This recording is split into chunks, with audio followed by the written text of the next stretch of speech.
If you clicked on this video thinking you were going to get taught how to become a supermodel, you thought wrong. I'm actually going to be telling you what it takes to be a model. So listen with cautious ears and arms wide open to receive the nasty, naked truth about the modeling industry. Go ahead, like and subscribe. Thank you. Also, I do warn that there is going to be a bit of nudity, so proceed at your own risk.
Talk about when you were a teenager and you first started getting into modeling. You felt vulnerable and you didn't even realize at the time that they were sort of making you into a sex object. Tell us what happened. So as soon as I turned 14, believe it or not, and I got my braces off, and they started marketing as, you know, a sexy woman.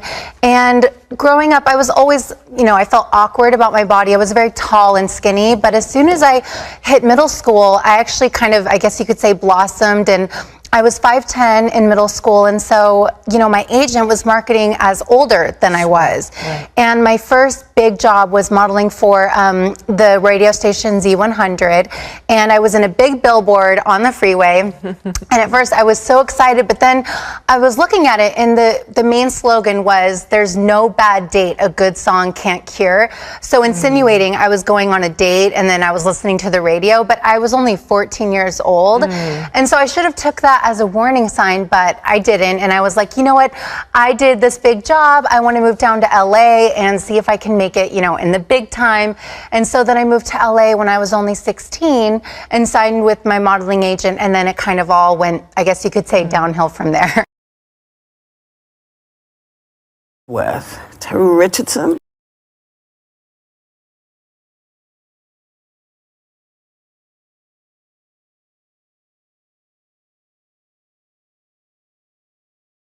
Yeah, we did work together when I was 17, 18 years old, and it is unfortunate, all of the allegations that are coming out. I feel really terrible for that young woman. I forgot her name. He's a famous photographer. Yeah. Yes, he's a famous photographer. Karen Bernstein. Karen Bernstein, yes. What's the She accusation? accused him of rape.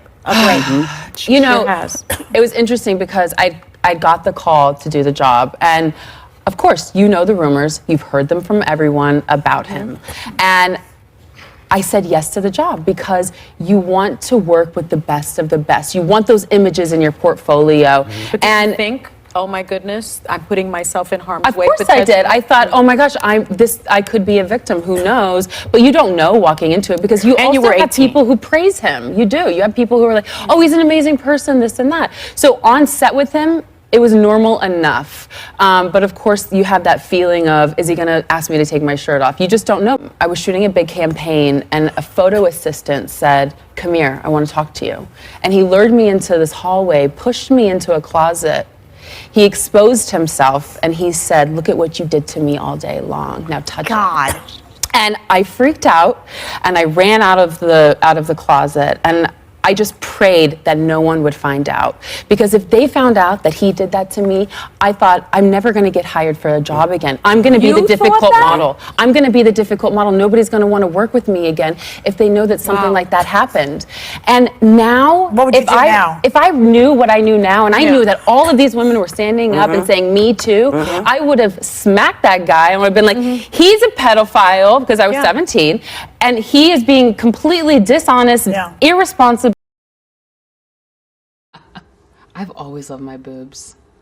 They can get you anything in life. I've always loved my boobs.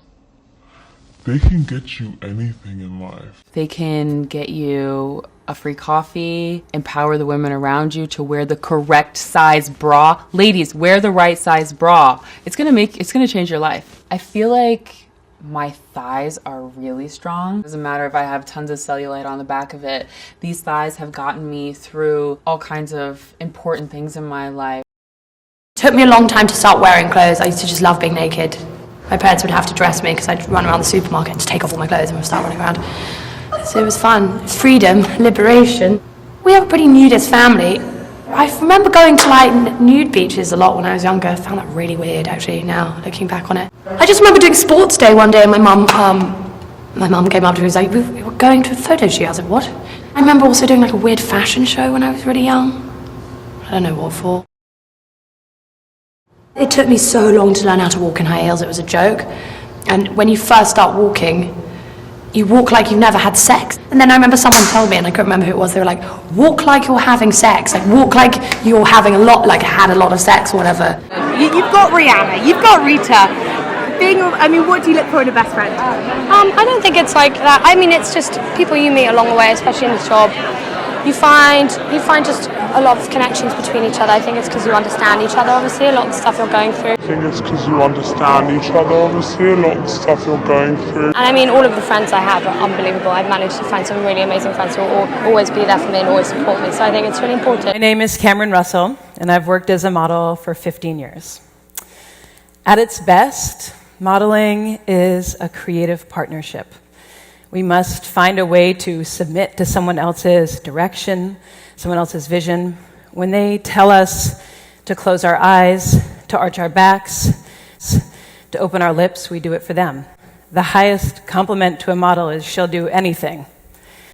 Other times, it's being vulnerable enough to lead and expose real feeling. There is no script in modeling, so the model has to own their performance. There were many moments when I found myself speechless. Like when said, we need to shoot a Lolita story on you. I thought, don't they know that's a story about rape? but I didn't say anything. Or the time kissed me. I was 16. It was so quick, I thought maybe I did that fashion double kiss wrong. Did he like you, my agent said? Maybe, but we didn't work together again. The time massaged my shoulders and told me I was jailbait, and I had never been touched by a man before, so I wondered, is this what it's supposed to be like? When told me they wouldn't book me because I was a virgin.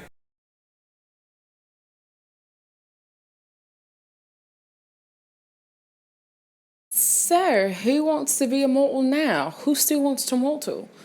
Thank you guys so much for watching this video. Go ahead and please give this video a thumbs up if you actually enjoyed it, and comment, you know, any stories you got. I be liking stories about stuff when you go through similar things, or you know, or whatever, or what have you. Just do it. Thank you. Also, please check out my other YouTube channels. I have a new vlog coming up next week, and I also have a new life coaching channel where I give you relationship advice and school advice. And if you need coaching, hit my email up. Please only talk about coaching and, like, you know, in that email that I give you. And with this channel, only talk about the sky is falling videos and related topics on this channel. Please do not go to my other YouTube channels talking about these things, because the topic is not the same. Really appreciate that. Also, on my Instagram, which is right there at Shy Hewitt, don't talk about the sky is falling stuff. It's not relevant. It's time and place for everything, peeps. Okay. Also, if you would like to donate to this channel, I got a link below. Also, you know, you can help keep this channel going and keep it afloat. I cannot do freaking live streams on this channel anymore. I'm gonna have to make a second channel so I can do that, because I liked doing it last time. I'm out of breath. But thank you guys so much, and I love you. Okay, bye.